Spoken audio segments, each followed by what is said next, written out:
बिल्कुल जो शादी की जो व्यवस्था बनाई गई है हमारे पुरातन जो व्यवस्था है जी इसमें आजकल युवाओं का उतना इंटरेस्ट नहीं रहा या रुचि नहीं रही। जी जी जी एक तो क्योंकि जो एज फैक्टर है, आपने जैसे बताया 30 के हो रहे हैं या जी 40 के हो रहे हैं, अगर जी उस उम्र में आप विवाह की व्यवस्था में जाएंगे जी तो पहले ही आप इतने रिजिड हो चुके होते हैं कि बिल्कुल आप बिल्कुल एडजस्टमेंट के लिए तैयार नहीं होते। बिल्कुल बिल्कुल और शादी एक तरह से म्यूचुअल है, आपने दोनों को निभाना है, दोनों को बिल्कुल बिल्कुल एक दूसरे की कमियां भी हैं, खूबियां हैं, दोनों को ही अपनाना है। बिल्कुल बिल्कुल लेकिन लोग खूबियां अपना लेते हैं और शॉर्ट टेम्पर होने के कारण जल्दी गुस्सा आता है या चिड़चिड़ाहट बढ़ती है, जी जी तो जी वो कमियों को अपनाना नहीं चाहते। जी दूसरा मुझे लगता है कि हमारे भारत पर जो 200 साल तक जो अंग्रेजों ने शासन किया है जी वो तो चले गए, आप सभी जानते हैं, लेकिन वो जो पाश्चात्य शैली का जो टच छोड़ के गए हैं जी जी उसका प्रभाव मुझे लगता है बढ़ता जा रहा है।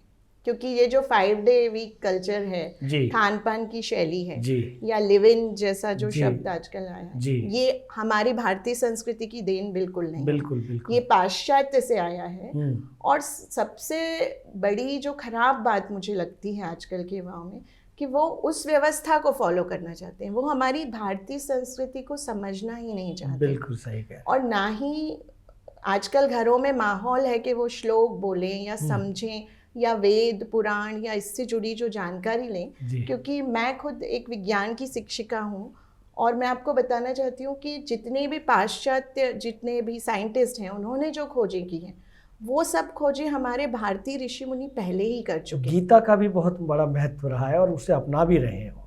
गीता का बहुत हो रहा है, रिसर्च हुआ जी है। जी जी श्रीमद् भगवत गीता मैंने भी पढ़ी हुई है। जी जी और गीता की खासियत यह है कि जितनी बार आप इसे पढ़ेंगे उतनी अलग अलग तरह से आप इसका जो भाव लेंगे फील करेंगे उसको। बिल्कुल। वाकई वाकई बहुत अच्छी जानकारी आप दे रहे हैं।